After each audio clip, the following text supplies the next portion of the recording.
Hey,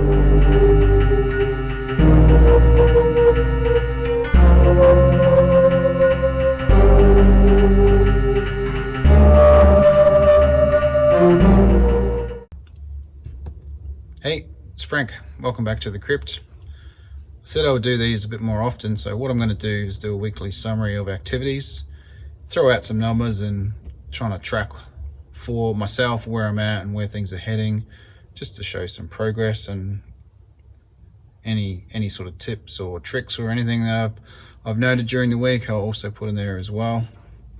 So to start off with the numbers, so I managed to list 30 items in 6.52 hours for a grand total of 1739.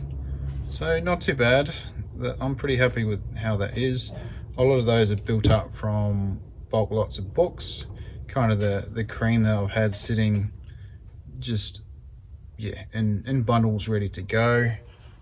I did spend a bit of time prepping stuff up as well for this coming week, so I've got a huge stack that you can't see to the side of me of 5 or 6 different bulk lots already to give me a bit of a head start, so that's good. Listing across 2 different stores, started to see the second store get a little bit of traction, which is awesome. I'm running that as well on a semi-automated format, so I'm using Zapier and the webhooks for that through email to notify me of sales. So what happens is I can't have 2 eBay apps on the phone at the same time and 2 accounts open at the same time. So yeah, the second store will send me an email when I make a sale on that store, and it's actually been kind of cool because it's a new store and it's building on the lessons already learned from the first store.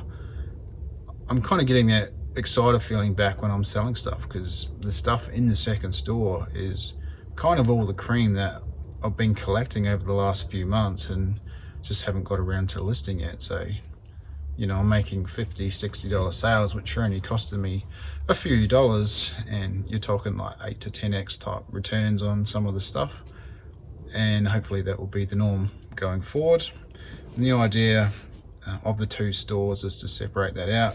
The wife's still at home with the babies, both under 2, and she probably will be there for the next few years anyway. So financially, tax incentive for us to do that as well, so she can claim that tax-free threshold as well, which is good. A couple of improvements as I was listing. So I've got draft templates set up. I do those in bulk through the browser on eBay.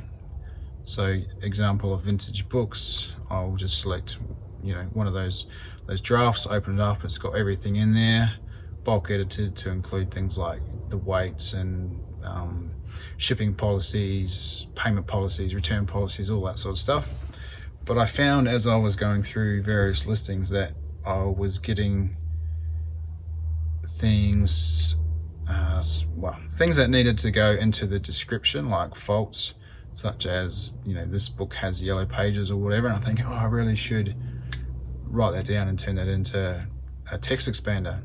And I've thought that before and haven't really got around to it, but this week I've found myself stopping when I've identified one of those situations and actually made the time to go into the keyboard settings and set that up. So now I've got a bunch of these different ones that will save me time moving forward. That's the idea. Went to the post office. This is an interesting one. So earlier in the week I sold a set of books to Malaysia. I was pretty happy. Same again, 50 something dollars, didn't cost a lot. And when I went into my post business, I found that I couldn't save the label. It was giving me an error saying, not able to save the label at this time, please try again later. It was a bit weird. I managed to print all the other ones that were local for that day. So I waited till the next day and tried again, same issue. Jumped on the chat and found out that Malaysia had no services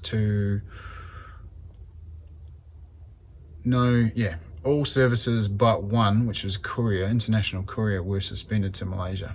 And I was like, oh shit. So I ended up saying, okay, what else can I do? I can't buy that through there. And they said, you're gonna have to go into the post office. So I was like, all right, I'll do that. Figured I'd just do it anyway, take the hit. I knew it would cost a little more. Went into the post office, and it turns out that even that was suspended as well. All services to Malaysia had been suspended. Had to send a nice message apologising to the buyer. Obviously not in my control for, you know, a service from Australia Post, but did that anyway.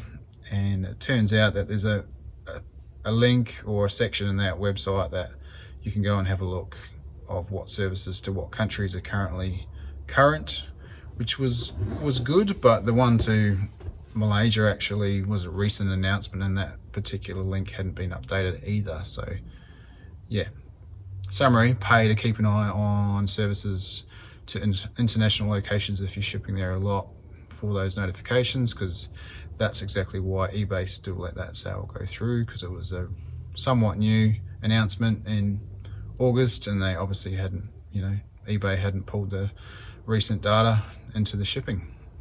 Painful. Yeah. The other one was a sale to Israel. Happy to say that they were still actually shipping, but of course, I don't know why, but some countries, you make the sale, you've got all the details right in there, eBay doesn't take enough money, or the rate from Australia Post is wrong. I still ended up being an extra $5 out of pocket on that, even with the My Post discount as well. So that was a little annoying.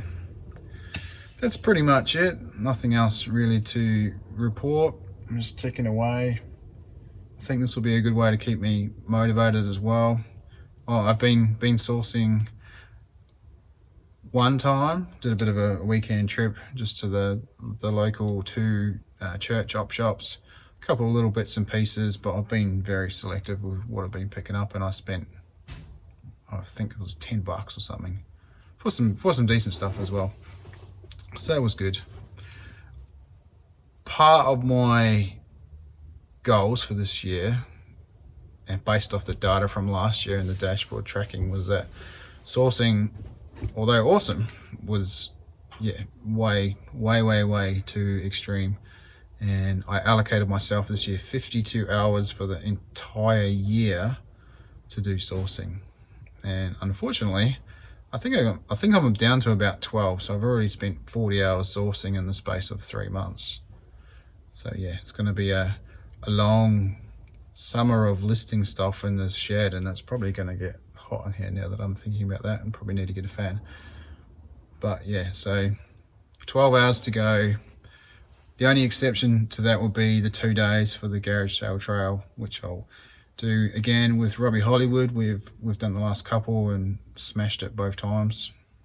Thousands of dollars for not a lot of spend, so have to do that one again. But otherwise, yeah, very limited on sourcing at all. Maybe an hour a week, maybe less, I don't know. We'll see how we go.